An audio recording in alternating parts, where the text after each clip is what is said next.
אז שלום לכולם, ברוכים הבאים במיוחד לרגל המצב, מקווים שכולכם בסדר שם בבית. ברוכים הבאים לספיישל פורים. היום אנחנו הולכים להכין לכם להיות חמידאי, אפשר להגיד. טוב, בואו נתחיל. אנחנו נציג לכם את המצרכים שלנו.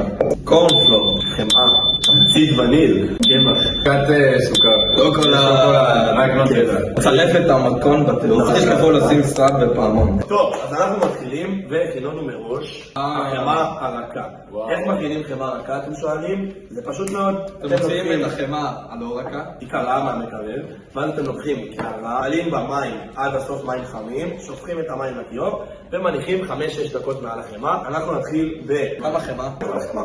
חבר'ה, אנחנו לא חושבים את כל החמאה, אנחנו חייבים מצמצמים. עכשיו לא, אנחנו צריכים שתיקח לנו את האבקת סוכר. בוודאי. תודה. צריכים לדאוג שתיקח לנו את התמצית וניל ותשים לנו כף אחת של תמצית וניל. תומר, אתה רוצה לעזור לי? לא. עכשיו ניקח ביצה. מי שלא יודע שאומרים ביצה, אתם נותנים דפיקה קטנה, 2 אפילו, על השולחן, עד שיש לכם כזה קטן. מוזמנים לעזר בהורים וחברים. לא להכניס את הקליפות פה, כמו עידו. כמו עידו. קליפה פנימה. אנחנו צריכים שתערבב עד איחוד. מה זה אומר עד איחוד? מה זה אומר? צריך להתגייס. תוכלת תערובת מתערובת אחת.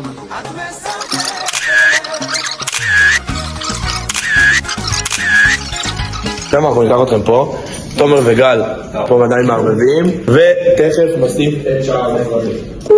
אז אנחנו צריכים בעצם לקחת עוד, בא למלא קמח, 2.5 כוסות של קמח. זה האורח שלנו שם. שים 2 כוס אחד. עכשיו כוס? בוא נעשה פה עוד כוס. טוב, ועכשיו מקמחים. לאט לאט מוסיפים בקמח תוך כדי הערבובים. תוך כדי לעשות כאילו. יש לנו פה קורנפלור. אתם רואים, לאט לאט אתם מערבבים וזה הופך להיות בצק גביש כזה. בדיוק כמו שאנחנו רוצים. צריכים להוסיף 3 כפות קורנפלור. לא, מצוין, יש לנו כאן 3 כפות קורנפלור. עכשיו תותי יראה לנו איך מערבבים. של מלח פנימה. וואו, איזה בצק יפה. אתם לא מבינים איזה בצק יפה. צריך. לא איזה בצק.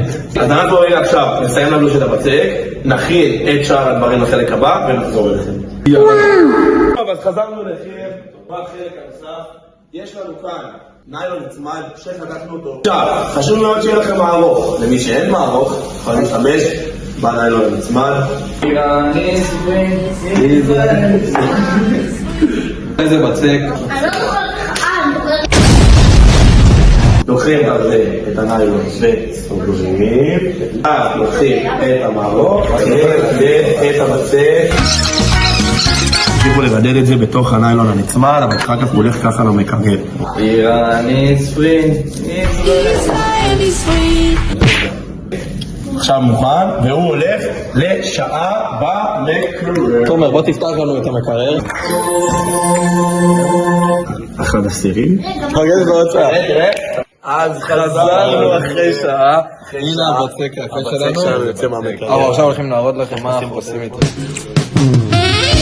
מה שעכשיו אנחנו הולכים לעשות, זה אנחנו הולכים להוציא את הבצק מהניילון הנצמד. יש לנו פה נייר אפייה. מקמחים קצת את התחתית. מקמחים את זה פה, ומקמחים גם את הלימון. ואז לוקחים את הנייר אפייה השני, שמים ומרדדים על כל הנייר אפייה. 2 hours later. קורצים עיגולים, כמה שאתם רוצים, כל עיגול זה אוזן אמן אחת. בגלל שאין לנו קורץ עיגולים, אז אתם יכולים להשתמש בכוסות ולהשתמש בפייה של הכוס כדי לעשות עיגולים לאוזני המן. תביא את הצופים לראות העיגול. לא, למה הוצאת את זה מזה טוב?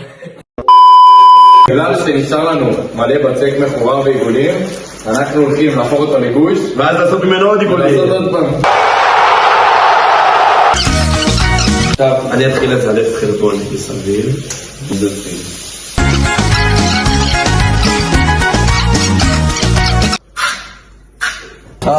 לכם, איך אתה אומר? קו של נתנה במרכז העיגול. הנה, זה תפתית.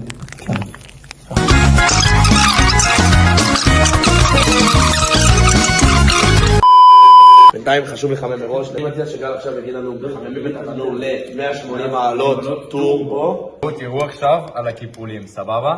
כולם מסתכלים, תראו.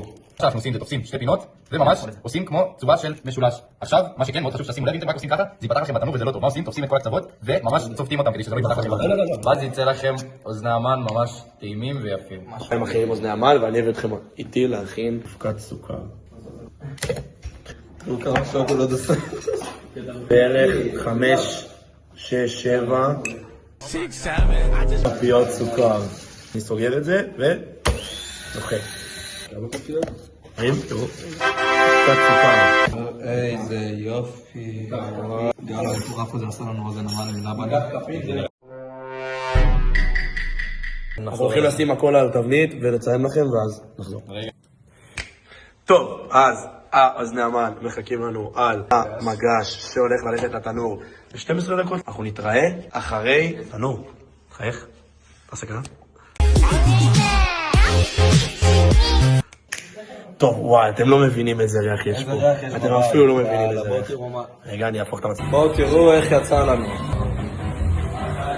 אימא'לה.